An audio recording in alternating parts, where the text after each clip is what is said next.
On commencera notre étude détaillée du PHP par les variables. Les variables ont deux principes. Pas besoin d'être déclaré, doit commencer par le signe $. Pour affecter une valeur à une variable, on utilise le signe égal. Une variable déclarée dans un script est reconnue juste après l'instruction de sa déclaration. Une variable déclarée dans le corps d'une fonction n'est accessible que dans le corps de cette fonction. Elle sera considérée comme une variable locale à la fonction. Afin d'utiliser la même variable à l'intérieur d'une fonction, on utilise le mot-clé « global ». Cette vidéo illustre ces deux cas de figure. Créons une fonction somme, qui fait la somme de deux variables, et renvoie le résultat dans une autre variable, z.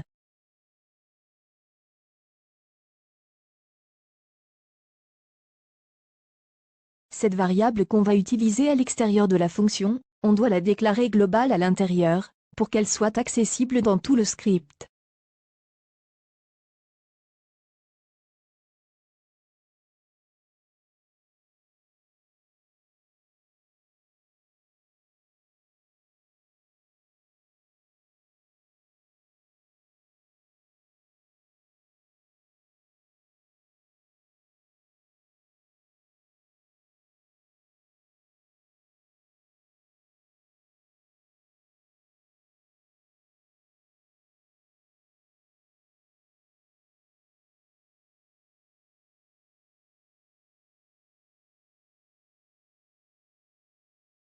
Si on enlève le mot-clé « global », PHP nous envoie une erreur.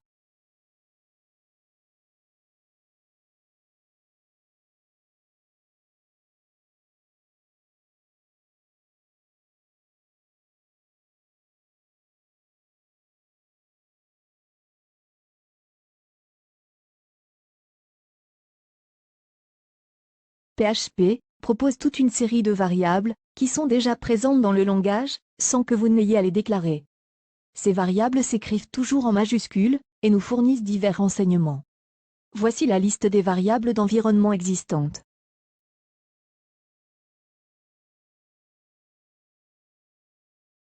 Voici un exemple de variable prédéfinie qui contient l'adresse IP de votre ordinateur.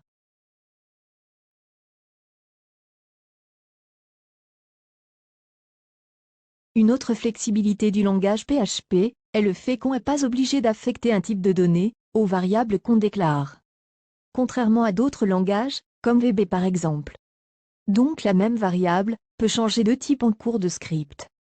Dans le cas particulier des formulaires, les variables issues de l'envoi des données sont du type string, c'est-à-dire chaîne de caractères. Voici les différents types de données reconnus par PHP.